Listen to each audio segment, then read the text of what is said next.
So now that this data makes sense to you, I can go ahead and explain the candlestick chart. So as you can see, it's not quite an intuitive chart to read, so you need some time to get a hand of it. But this chart, as you can imagine, this chart represents this table, this data. So you can also choose to represent all these columns as simple line plots. So you'd have a chart with 4 lines, so one for each of these attributes: open, high, low, close. And so you could have a line that lies along the daytime axis, so daytime as x-axis, and then you have this value. So let's say you have a red line for open, and then you have a green line for high, and then another color for low, and another color for close.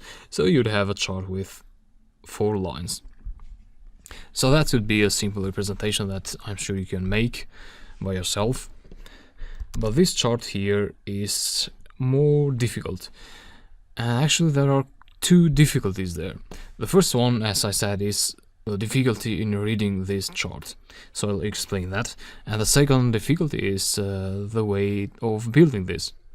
So as you can see, you have actually 2 kinds of glyphs, 2 kinds of figures here, which are called glyphs in the bokeh vocabulary. So you have rectangle glyphs, and which can also be quadrant glyphs. So you have to choose whether you want to use quadrants or rectangles to represent these boxes. And also you have some lines, which could be segments. So you have to build these glyphs. But before building them, of course, as a developer of this chart, you have to understand what these figures mean. So here is a table, and I'd like to put that here. So these data are plotted exactly in this chart. So this chart is a representation of this data. Let's start by explaining the first rectangle there. So as you can see, the rectangle has a lower border and an upper border. So let's say top and bottom. So the bottom is has a value of somewhere at 704 here, and 718, 19 maybe. So 704, which corresponds with this open value. So this first figure here represents the first row of the data frame, and every figure represents a row of the data frame, one by one. So as you can imagine now, the bottom of the rectangle is the open price, and the top is the closing price. So these 2 values. And then you have the low and the high. The low now is the lower coordinate, so the lower value of the segment, and the high value is the upper value of the segment, which happens to be behind the box in this case. So this is a special case.